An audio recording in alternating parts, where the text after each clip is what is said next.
हर हर महादेव, श्री शिवाय नमस्तुभ्यम। दोस्तों, आप सब पर बाबा की कृपा बनी रहे। आज हम आपके लिए एक और कल्याणकारी वीडियो लेकर आए हैं।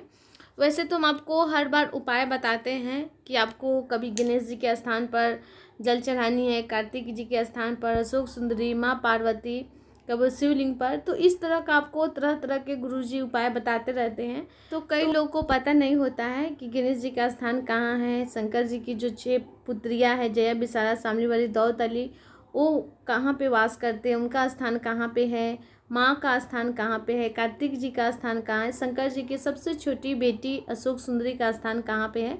तो आज आप डिटेल में जान लीजिए। शंकर जी का पूरा परिवार ही शिवलिंग में रहता है। तो आइए जानते हैं हम विस्तार से कि बाकी जो गणेश जी हैं, कार्तिकेय हैं, अशोक सुंदरी, उनका स्थान कहाँ होता है।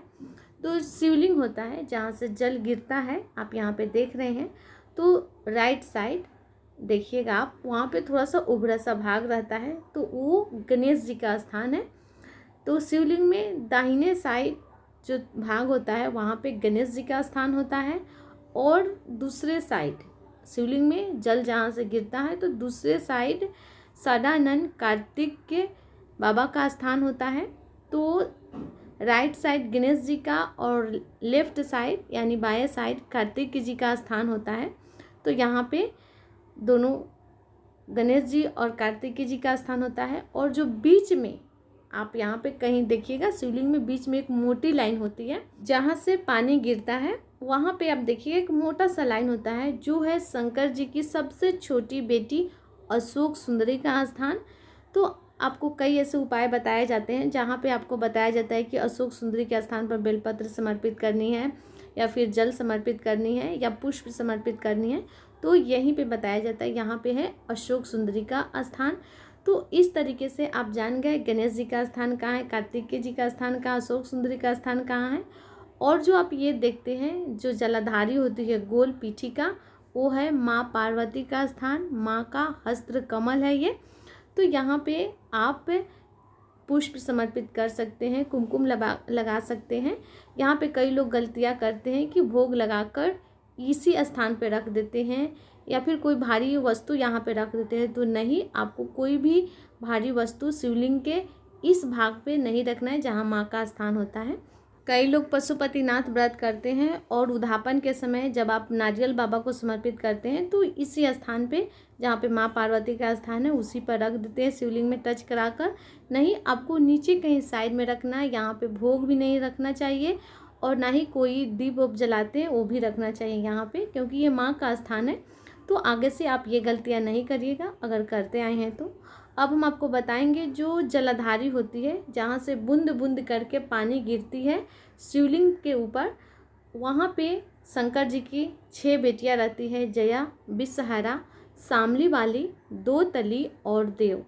ये शंकर जी की 6 बेटियाँ इस जलाधारी में जहाँ से बूंद बूंद करके पानी गिरती है शिवलिंग के ऊपर, वहाँ पे वास करती है। तो आपको कई ऐसे उपाय बताए जाते हैं जो शंकर जी की 6 बेटियाँ से रिलेटेड रहती है। तो आपको ये उपाय यहीं से करनी होती है। तो आज आप ये जान गए हैं। और अब जानेंगे जो ये भाग होता है, ये तो सबको पता है कि महादेव जी का यह स्थान होता है। तो इस तरह के आज हम आपको पूरे डिटेल में शिव जी के पूरा परिवार के बारे में बताए हैं कि शिवलिंग में ही शिव जी का पूरा परिवार रहते हैं। आप अगर शिवलिंग की पूजन कर लेते हैं तो आपको अलग से किसी भी देवी देवता के अगर आप पूजन नहीं भी कर रहे हैं तो आपकी 33 कोटि देवता की भी पूजन हो जाती है। तो आज हम आपको बता भी देते हैं कि यहाँ पे 33 कोटि देवता का जो स्थान वो कहाँ पे होता है।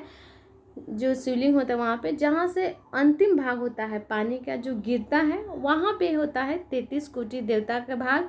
जहाँ लास्ट छोर होते हैं, यहाँ पे जहाँ से पानी गिरता है, अंतिम बिंदु होते हैं, वहाँ पे होते हैं 33 कोटि देवता।